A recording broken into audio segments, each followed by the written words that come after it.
My name is Trevor and welcome to Telecom Training. This is the first video in a new series where we'll be exploring three important types of antennas: the dipole, the monopole, and the 5/8 wave antenna. Have you ever wondered why you can receive distant radio stations from around the world at night but not during the day? Or which antenna is best for your specific application? In this series, I'll break it all down for you. We'll look at how each antenna works, how to design them, the differences between them, and when you should use each one. For this comparison, I'll be using a 700 MHz frequency across all three antennas so we can clearly see how they behave under the same conditions. So if you want to truly understand these antennas and how to use them effectively, make sure to watch this video to the end.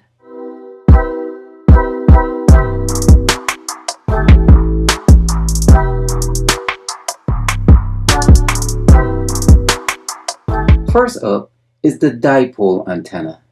It's one of the most widely used antennas in RF because it's simple, predictable, and efficient. You'll find it in everything from amateur radio to communicating over long distances by bouncing signals off the atmosphere. It is also used in everyday systems like VHS TV and FM radio antennas. And just as important, the dipole is the foundation for most advanced designs like Yagi, log periodic, and phase array antennas. When designing any antenna, the first step is choosing the frequency. Once you have the frequency, you can calculate the wavelength. The wavelength is critical because it determines the physical size of the antenna, especially the length of its elements. Now, to find the wavelength, we use this simple equation here. Wavelength is equal to speed of light over frequency. And this will become the foundation for designing the entire antenna. Now, the speed of light is 300 million meters per second, and the frequency is 700 million hertz, or 700 megahertz, as I have written here. Now, next, all I would do is to strike out the 6 zeros at the top and the 6 zeros at the bottom, and just divide 300 by 700. So my answer here would be full wavelength is equal to 0.4285 meters, which is equal to 43 centimeters or 17 inches. So the full wavelength is 43 centimeters. A dipole antenna, which we have up here, two equal length elements, use half of a wavelength. So we divide 43 centimeters by 2, and we got 21.43 centimeters. So these two elements together would total 21.43 centimeters.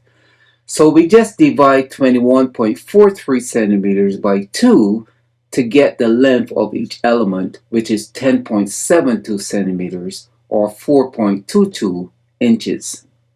This gap between the two elements changes depending on the frequency or the wavelength. If you make this gap too large, the feed point impedance would rise. You don't want that to happen.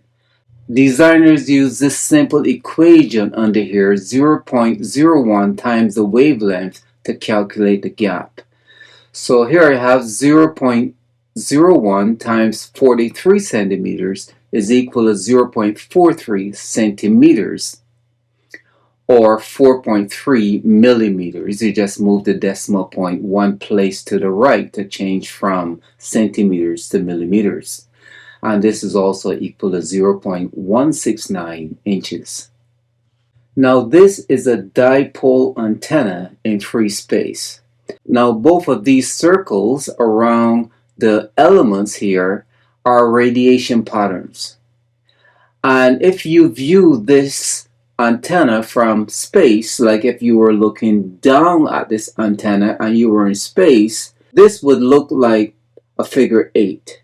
Now this radiation pattern would change as you bring the antenna closer to the Earth's surface. So we're going to be talking about that next.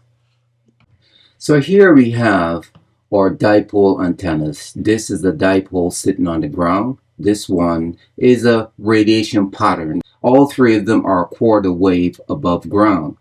This one is sitting on a shingle roof. The radiation pattern here looks different from in free space. You have this lobe going straight up, which is very large, and you have smaller lobes on the side. The radiation pattern in free space just have two large lobes. So I'm going to explain here why you have this additional lobe here in the middle. Now radiation goes towards the ground, okay, and is reflected off the ground. And this radiation going towards the ground would travel a quarter wavelength down. A quarter wavelength is between 0 and 90 degrees. Right up to here will be 180, 270, and 360, 0, 90. So it would travel 90 degrees down. When it gets to the ground, it's reflected up. This reflection changes the phase 180 degrees. So you have 90 degrees down, a change in phase by 180 degrees plus another 90 degrees up. So if you total that up, 90 plus 90 is 180. 90 down, 90 up is 180 plus another 180 degrees by the phase change. That's 360 degrees. The antenna here is radiating at 0 degrees. This is called a direct radiation. It radiates into the air at 0 degrees. This radiation here is coming back up at 360 degrees, which is also 0 degrees. So when the two meet together, they add. So this signal gets stronger. And this signal here is transmitted straight up into the ionosphere. You'll notice I have some lobes on the side here as well. These lobes are much weaker. And what happens here, when the signal is reflected at the bottom, it goes in all directions. It doesn't just go straight up. The signal that goes in this direction here also mixes with the direct radiation from the antenna. This reflected signal going out to the side here travels an additional half a wavelength, which is 180 degrees. So that is 180 degrees more travel here, and also on this side 180 degrees more. When the direct radiation and reflected meet here, they would cancel. If one is 180 and the other is 0. But why you still see lobes here instead of no lobes at all if everything was canceled is that everything isn't canceled. Some of the radiation reflected up maybe 180 degrees, which you would get cancellation, but some maybe 160, 150, 170. They're not all 180 degrees.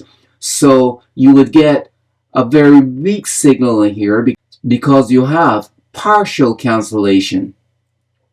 So this signal here is not very significant. It doesn't go very far, but the signal in the middle here goes straight up to the ionosphere. I'm going to wrap up this video here. I'm keeping each video to about 10 minutes so that we can stay focused and build step by step. In the next video, I'll show you how a signal transmitted straight up to the ionosphere can travel over vast distances, and why these distances increase at night with much clearer reception. This is Trevor from Telecom Training. Please don't forget to like and subscribe. See you in the next one.